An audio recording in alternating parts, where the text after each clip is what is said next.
que já havia essa necessidade antes, e acho que esse workshop acabou antecipando uma coisa que a gente já tinha até previsto que ia acontecer. Fazer esse link de uma forma assim mais clara, mas eu confesso que não é uma atividade fácil. Até porque no licenciamento nós somos os principais atores, então o processo começa e termina na Secretaria do Verde. No caso urbanístico, não, nós participamos num processo de outro. E a gente participa em vários momentos, de várias formas, dependendo do que é, aonde é, de que forma é, de formas e como que eu posso dizer, de abordagens diferentes em cada momento desse processo urbanístico. Então, antes nós éramos poucos e até que esse conhecimento era bem dominado. Quando chega o filho mais novo, às vezes ele sacode a família, né? No fundo, o licenciamento provocou uma nova visão dessa situação que a gente era participante de um processo, a gente talvez não se desse até tanta importância nesse processo, e o licenciamento trouxe essa necessidade da gente se integrar com essa nova visão, com essa nova modernidade das licenças, né, de visão das licenças, e se integrar no mesmo alinhamento com o licenciamento, mas dentro daquelas competências que nos eram cabidas no processo de outro lugar, que é o urbanístico. E também o licenciamento provocou essa necessidade de revisão. A gente já percebeu nessa nossa nova abordagem de verificar diretrizes, planos, agora com a revisão da Lei de Usurpação do Solo, do plano diretor que está prestes a ser revisto, que a gente tem mesmo também que revisar essa nossa participação dentro do processo urbanístico, fazer essa revisão em leis urbanísticas também, parâmetros que às vezes não se conversam tão bem, né, porque vocês vão perceber que não é tão linear e são de tempos diferentes as leis, e elas mencionam a nossa participação em momentos diferentes, com terminologias diferentes, que hoje talvez nem se apliquem em alguns casos. Então, mais ou menos, eu fiz uma tentativa de esquematizar, porque é uma coisa quase que tridimensional, quadridimensional, fazer a integração entre as secretarias e também a interface com o licenciamento e mais a interface ainda com órgãos externos. Então, é um processo, se eu tentasse fazer uma construção ou de fluxograma ou linear, ia ser uma coisa muito doida. Então eu tentei criar uns esquemas onde a nossa participação como meio ambiente ficasse clara. Então não são esquemas que têm todas as etapas do processo, mas nos momentos que a gente julga mais importante ser. Então essa é uma primeira tentativa de apresentar essa interferência, interdependência da gente com a parte urbanística, e vocês vão ser os primeiros a ver. Se funcionar, depois do feedback, a gente vai aprimorar e vai apresentar até internamente na secretaria, que agora somos muitos e nem todos conseguem enxergar com tanta facilidade essa interdependência também. Então, como a Andréa falou, a gente vai focar mais nessa questão das aprovações urbanísticas, que são as aprovações dos empreendimentos imobiliários e edificações. Então existe uma fase de cadastramento, nessa fase não é uma fase licenciatória, é uma fase de cadastro onde é dado informações sobre o terreno, sobre o local, aonde ele está, contextualização desse terreno, em função do que tem dentro dele, o que a legislação diz sobre aquilo, o que a legislação municipal diz sobre aquilo. E é uma contextualização e quase um reconhecimento do local, um inventário daquilo, né? Antes, quem já conhece a prefeitura sabe que os primeiros cadastramentos não eram tão detalhados na questão ambiental. A gente foi aprimorando e hoje a gente é bastante exigente nos elementos ambientais que devem estar contidos dentro desse cadastramento para a gente considerar aceito.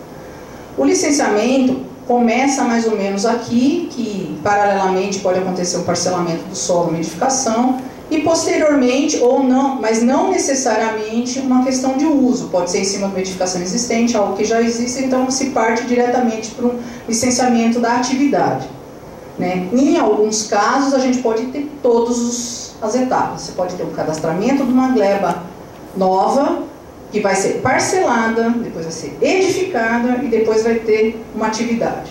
Por isso que eu falei que é complicado, não é tão linear. Nessa situação a gente pode ter sequencial, pode ter alternado, pode ter simultâneo, é muito variado as opções que tem, mas existem algumas regras e algumas interdependências, não é tão aleatório assim, mas tem muitas opções e variações. A primeira coisa que eu queria deixar bem claro, que eu acho que causa maior confusão, só existe duas formas que eu conheço de processo licenciatório no município. Quem quer cadastrar, que não é licenciatória, mas é condição obrigatória, precisa cadastrar, parcelar ou edificar. Depois do parcelamento vamos ter lotes e daí você pode ter uso.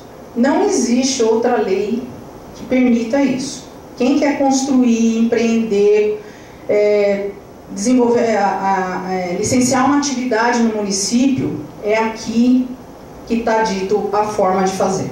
A sequência, os documentos, por onde passa, a forma. Este é o processo de licenciamento urbanístico da cidade. Né? O Código de Obras ele vai aparecer embutido no processo licenciatório, é a forma da construção. Mas a lei que rege o processo de aprovação urbanística no município é essa aqui. Tá? A lei que rege o licenciamento ambiental no município é essa. Não existe outra. Como elas se conversam, agora vocês vão ver que a coisa vai ser bem variada. Então vamos começar pelo cadastramento. Se uma gleba ainda não foi cadastrada, não sei se todo mundo aqui sabe a diferença de gleba e lote. Gleba é justamente por definição aquela que não sofreu parcelamento na sua vida. Ela tem que ser uma gleba, ela tem que não ter sido objeto de parcelamento. Muita gente, eu falo isso porque muita gente acha que gleba é um terreno grande. A gente tem glebas maiores que lotes, ou lotes maiores que glebas. Então, gleba, a definição é urbanística, não é tamanho. A gente tem glebas de 3.000 metros quadrados, lotes de 10.000 metros quadrados. O que difere é a origem, certo? Eu fiz isso porque eu demorei para descobrir isso, porque ninguém me contou quando eu entrei na prefeitura. Apanhei bastante para descobrir a diferença, porque eu achava que gleba eram só terrenos grandes. Vou ver uma gleba, a ideia vem aquela coisa monstruosa, né? Um pasto. Tem, a maioria é grande realmente, porque se ela não foi objeto de parcelamento, são terrenos de propriedades grandes, mas não necessariamente. Tá? Então vai cadastrar a gleba, ou seja, para a prefeitura, aquele terreno não existe.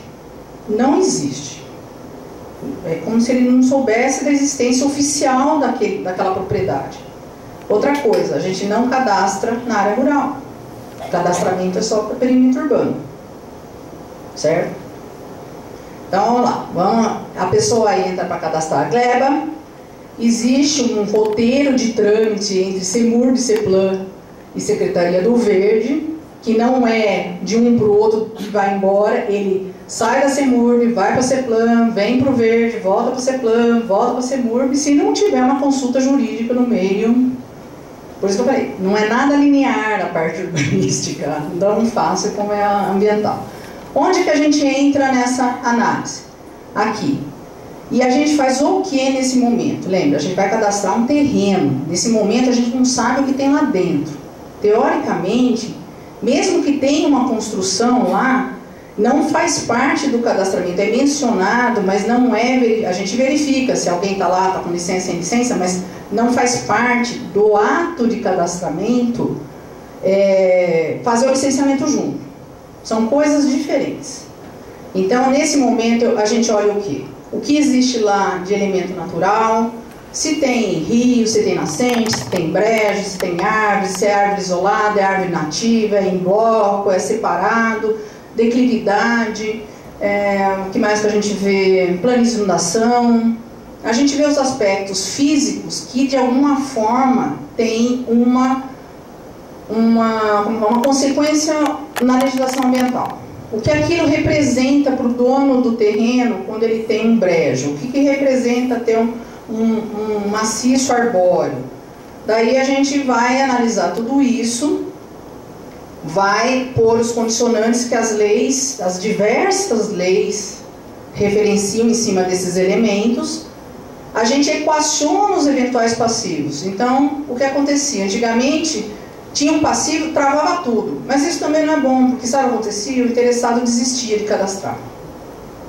Hoje a gente prefere, não, cadastra o passivo, ele fica registrado, a gente aciona o órgão que é responsável por atuar naquele passivo, às vezes CETES, às vezes a própria secretaria, mas abre um processo à parte. Mas ele fica amarrado no parecer, esse passivo, e ele tem que equacionar esse passivo, porque senão ele não vai aprovar mais nada no município. Porque a nossa experiência de passivos antigos, que a gente ficava cobrando a resolução, até porque muitos passivos demoram muito para ser solucionados, fazia com que a pessoa desistisse do processo e pronto, sumia, largava o processo, era arquivado por desinteresse.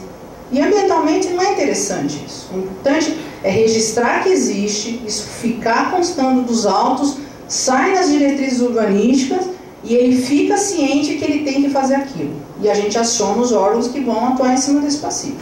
Mas não impedir o cadastramento, porque isso a gente constatou que era um erro, né?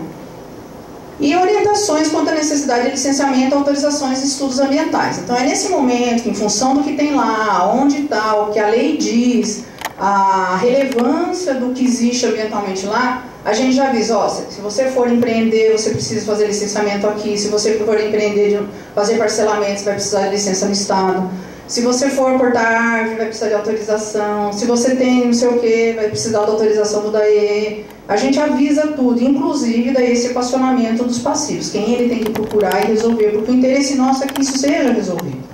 Não é brincar, é que avance para uma solução. Então, nesse momento, você vê que não tem uma orientação sobre, a não ser a necessidade de licenciamento, autorizações, não tem vínculo o que vai ser feito no local. O cadastramento é em cima da propriedade, certo? Daí o que sai de produto?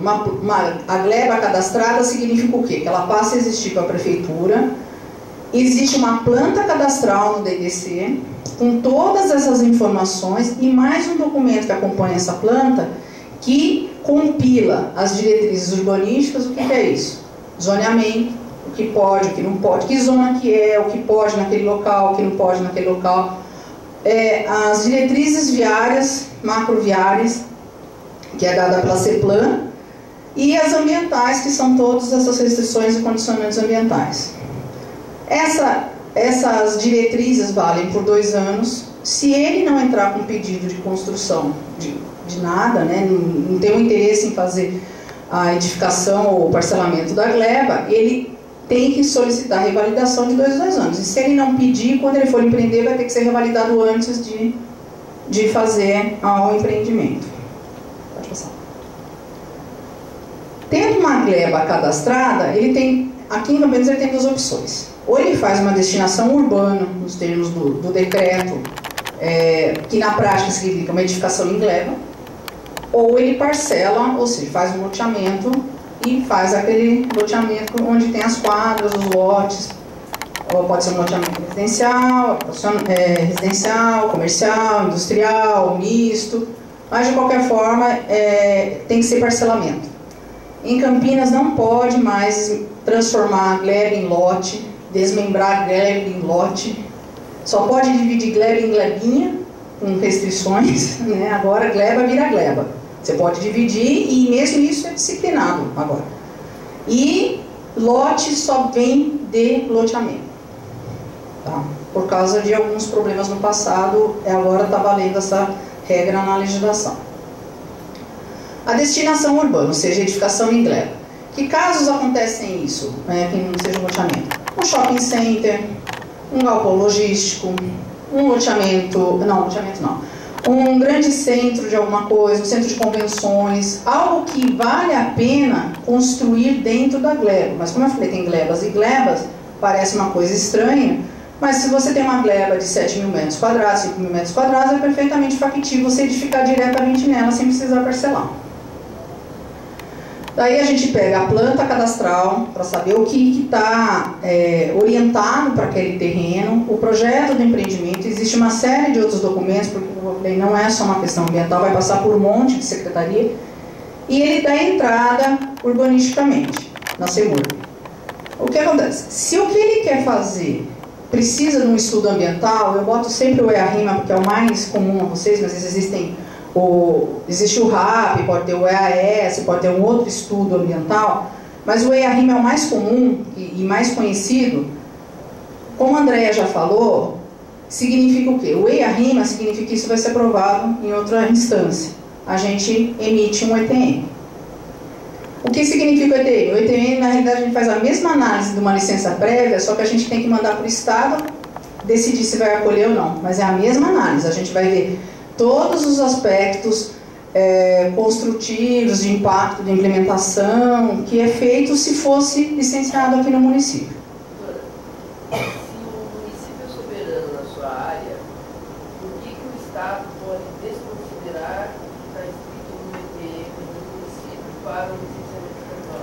É uma prerrogativa de quem licencia, mas como você falou... Na realidade, eu teria que barrar qualquer licenciamento do Estado, esse aspecto de aplicabilidade de toda aquela se for um item muito importante, o município pode entrar com recurso e questionar o porquê do não acolhimento daquilo, mas a prerrogativa é de quem solta a licença.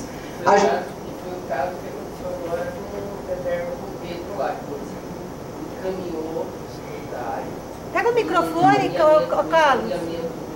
Encaminhamento do problema, e aí o próprio secretário fez a reunião técnica e encaminhou para o secretário lá a indenização disso. O Reserva do Pedro é um caso bem atípico, né? Ele é bem complexo também. Mas não seria um caso só disso, mas assim, digamos assim, é válido assim, porque ninguém conhece melhor o nosso território do que nós. Na realidade, o Estado é que teria que explicar por que ele não acolhe, porque se a gente enxerga melhor, conhece melhor, ele que teria talvez justificar o não acolhimento. Não tem assim ocorrido, mas o inverso tem ocorrido com mais frequência. Esses casos a gente vai ver por causa que eles são mais antigos, aí tem uma série de implicações. Mas o aeroporto é o melhor exemplo disso. Nós mandamos 60 itens de recomendação, eles copiaram, não questionaram e puseram na licença dele na íntegra. Então acho que isso é um reconhecimento primeiro do trabalho, da qualidade do trabalho, e também do reconhecimento da soberania do município, que ele conhece melhor aquilo que ele está gerindo. Senão também não teria sentido o pedido do ETM. Se o Estado vai licenciar, ele pergunta para o município o que tem aí, e não escuta, para que perguntar? Ele licencia sem perguntar para o município. Né? O que acontecia, acredito, há muitas décadas atrás, ele nem perguntava. Né? Obras federais passavam, ninguém nem sabia o que estava acontecendo. Vai aparecer, mas isso é como eu falei assim, é a forma de respeitar a soberania municipal. Então, ele vai construir na gleba, que eu falei, se for uma atividade listada na CONAMA, ou tiver uma área de proteção, existem vários motivos para se exigir um EA-RIMA, e for aplicável, o município vai liberar isso na forma de ETM, vai se manifestar na forma de ETM. Se não, se for uma construção aqui, vai sair uma LP, uma LI, uma LO, como a Andrea diz, por questão de definição legal, previamente em cada uma das etapas da CEMUR. Tá? Então aqui são as aprovações urbanísticas, aqui é a nossa entra aqui, sai a aprovação da planta. A gente dá a licença de instalação, sai o alvará de execução. A gente dá a licença de operação, ele encerra o processo. Agora, esses aqui, o que são esses aqui? Esses aqui são os estudos que subsidiariam a aprovação. Só que esses estudos, eles estão meio que esparramados numa série de legislação. Vou dar um exemplo. Esses outros estudos são quem? O GAP, o próprio EA-RIMA, que eu separei porque é ambiental, né? O EA-RIMA é de natureza ambiental. Mas, na realidade, o EA-RIMA é um dos outros estudos que são condicionantes de aprovação do empreendimento, da certificação. Então, o GAP, que já prevê também uma outra faixa, assim, quase toda lei que fala que precisa de um estudo específico, por algum motivo, vai para o GAP. E a planta não pode ser aprovada sem a manifestação do GAP. Então, existe o plano urbanístico previsto no plano diretor, que também seria um instrumento de subsídio para uma aprovação, para alguns casos. Existe na lei de Barão Geraldo o plano global, o plano global de ocupação, e o que mais o município julgar pertinente para subsidiar uma aprovação. Vai ter depois, por isso que é difícil. Quando a gente fala de uma coisa, mas ele vai aparecer tantas vezes que eu prefiro explicar algumas coisas mais para o final. Pode ir, André. O loteamento. O loteamento é um dos mais, assim, não complexo, mas que tem mais etapas dentro da prefeitura. É um dos processos mais longos. Tem uma planta cadastral, porque tem que ser uma gleba cadastrada. O projeto daquilo que vai ser loteado, ou seja, o projeto de arruamento e loteamento, outros documentos que é preciso, da INDEC, da SANASA, de um monte de coisas. EIA-RIMA se aplicado, nesse caso do loteamento, quase sempre o motivo do EIA-RIMA é por causa que a área tem mais de 1 milhão de metros quadrados. Não, um dos motivos mais comuns para ter um EIA-RIMA no loteamento é esse. Às vezes, se a gente julgar, dependendo, por exemplo, se for na APA, não precisa ter 1 milhão. É que o EIA-RIMA tem uma série de enquadramentos. Um dos enquadramentos é em área de proteção ambiental, outro é por causa da metragem, outro é por causa do tipo de atividade. A maioria são muitas obras de, como que eu falo assim, de serviços públicos, linhas de transmissão, aquedutos, coisas maiores.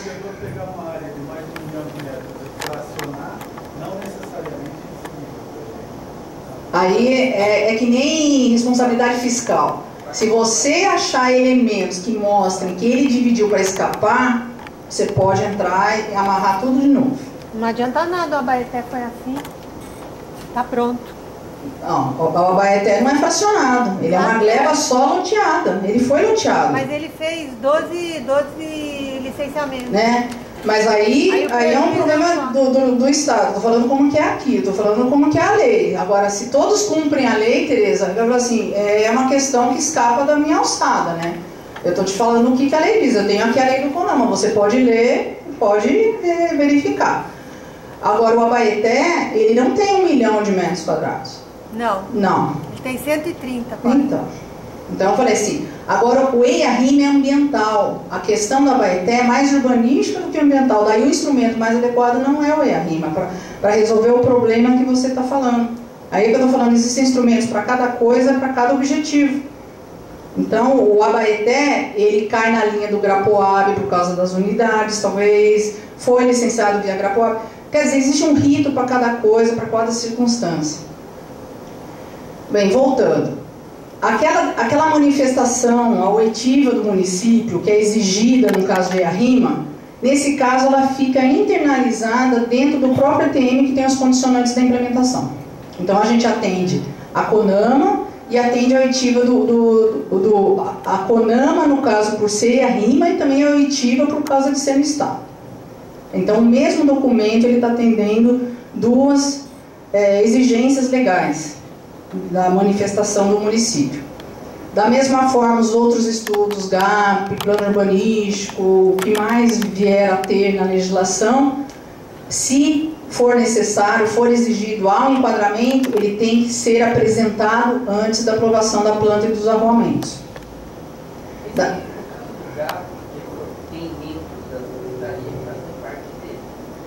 quando a secretaria recebe, vai para a secretaria o projeto completo? Vai o projeto que todas, eu vou explicar também, vai ao mesmo projeto que todas as pastas recebem.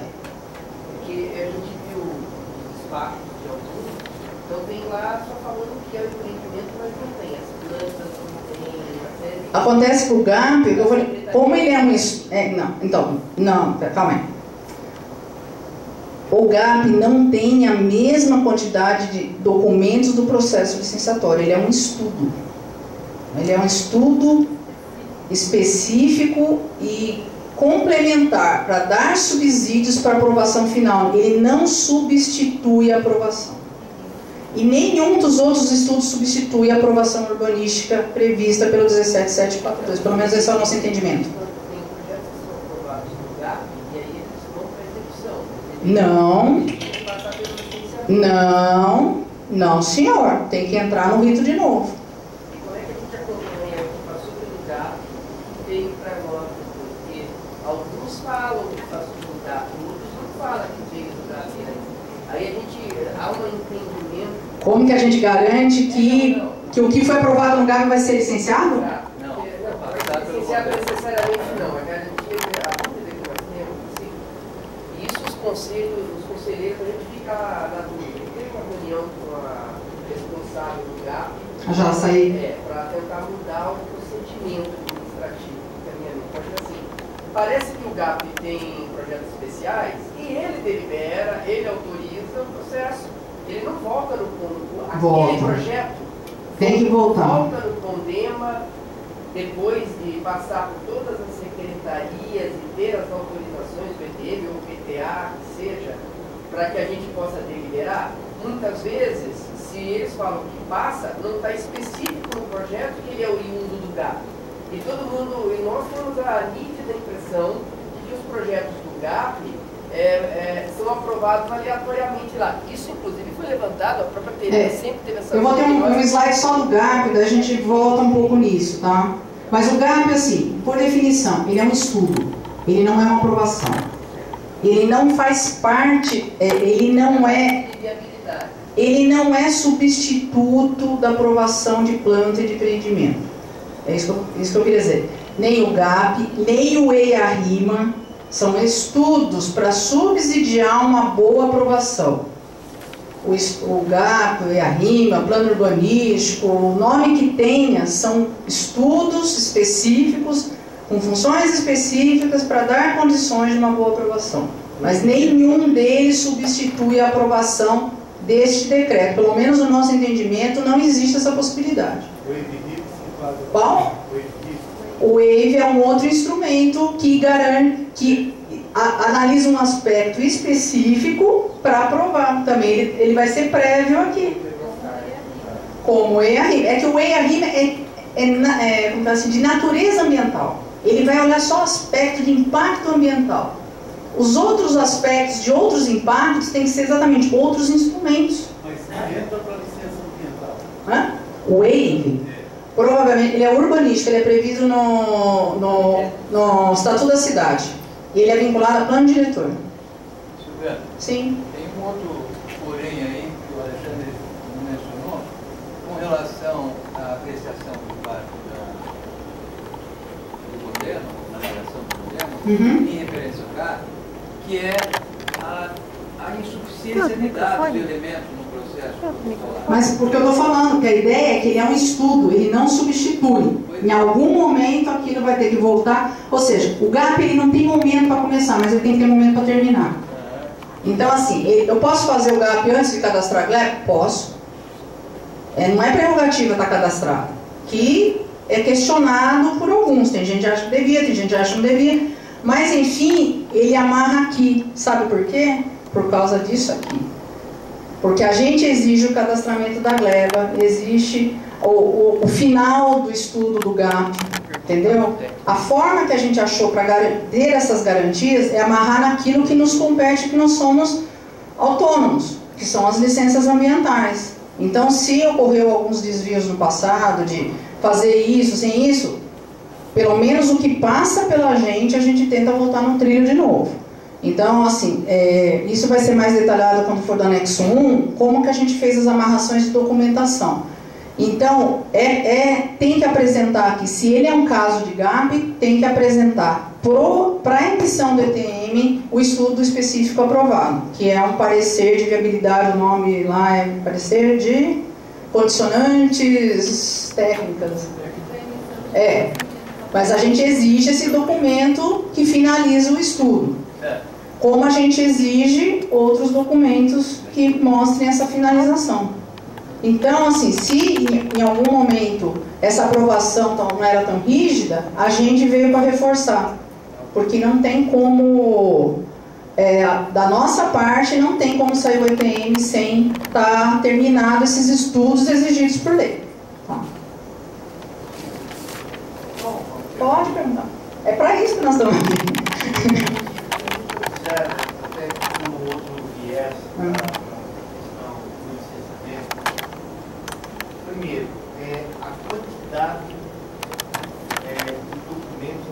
Esse é um aspecto. Para o empreendedor, existem algumas dificuldades também. Entendemos que a questão do licenciamento, a legalidade, o estudo, tudo isso é óbvio, é muito importante. Tem outro? Mas não podemos também perder o viés do outro lado da mesa, que é o empreendedor. Fica uma questão tão emaranhada de coisas, tão complexo, que você acaba se perdendo. Por isso que eu falei, foi a primeira vez que eu fiz essa tentativa de amarração, porque é uma coisa doida. Você acaba se perdendo no meio dessa documentação toda. Então, existem documentos, por exemplo, que você solicita, você pega, ele tem validade de 30 dias. Existem outros documentos que até o órgão público emitir, já se passaram 20.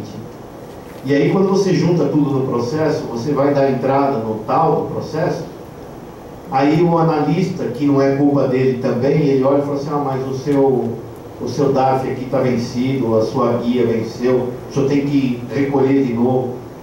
Me parece um negócio tão nebuloso isso, sabe? E que nós que estamos do outro lado da história, ou o consultor, ou o empreendedor, ou a pessoa que tem interesse em investir no próprio município, ele acaba se perdendo no meio de tudo isso, e isso é desanimador. Sem contar o custo disso, que é um absurdo. Eu fiz um licenciamento para uma empresa recentemente, só a licença prévia ficou em R$10 mil. Quer dizer, e é puramente arrecadatório. É o que me parece. Tá? Eu gostaria de entender um pouco melhor esse emaranhado e se há necessidade de tudo isso. Né? Porque a prefeitura é uma só. Então entendemos do lado de cá que a coisa tinha que fluir de outra maneira. Não é só, não, passa na Secretaria do Verde, mas tem o viés da Secretaria de Urbanismo, mas depois tem que passar na Secretaria de Saúde, porque tem que passar no departamento não sei das quantas. Pô, isso é um problema que não é do empreendedor, isso é um problema administrativo. Isso quem tem que resolver são vocês dentro da prefeitura. Tá? Nós, enquanto, e me permita, Alexandre, falar enquanto um pouquinho de conselheiro, nós, enquanto conselheiro, às vezes sofremos profundamente esse tipo de coisa, e salvo alguns abnegados, que nem um colega ali, que passa horas atrás de documento, pega o carro dele e vai ver onde é o tal do empreendimento. Entendeu? No final das contas, é um cubículo que o cara quer derrubar uma árvore por conta da casinha do cachorro. Pô, pelo amor de Deus, onde que nós vamos parar desse dia? Na realidade, isso é um problema assim, é quase uma herança, né? Porque como as leis, elas vêm cada época no momento, daí cada uma foi criada isoladamente, olhando só um aspecto, cria essa multiplicação de documentos que às vezes parecem sem sentido. Assim, da mesma, como eu falei, o filho mais novo veio para sacudir. A gente está revisando o que é da área ambiental, mas muitos dos documentos que a gente pede aqui, na realidade, a gente teve um cuidado de ver se já não fazia parte desse pacote de documentos que era obrigado. Na medida do possível, a gente pediu para ajustar. Assim, já que você pede esse documento, eu quero que ele seja assim, para me servir, para o empreendedor fazer uma vez só, ou então ele contratar um consultor que já faça da forma que atenda as duas partes. Mas isso é um exercício árduo, de metodologia mesmo, né? A prefeitura que teria que dar uma boa revisada nessa parte urbanística, que é mais antiga também. E também as linhas de corte. A gente entende, realmente, tem hora que parece que é uma bala de canhão para acertar numa mosca. Às vezes não há necessidade. Como a Andréa diz, naquela evolução das 3 revisões, eu acredito que a gente melhorou bastante. Antes era tudo igual, tudo tinha o mesmo peso, tudo era da mesma forma. Só que a gente está evoluindo, a gente está constantemente com o georreferenciamento e com as informações agora todas digitalizadas, a gente vai conseguir fazer uma análise crítica, porque quem que conseguiria pegar todos os protocolos de um ano para ver o padrão da coisa, para ver que casos houve exagero ou não. Então essa informatização, ela traz também um outro aspecto muito benéfico, que eu acredito, para a cidade como um todo, para os munícipes e para nós também, porque a gente também sofre, você pensa, para chegar nesse esquema aqui, é coisa de louco. que eu falei, se eu tivesse que fazer fluxograma, tinha que ser em quarta dimensão para resolver tudo isso. Mas a gente está buscando isso. Eu espero que as outras secretarias também busquem aquilo que lhes compete.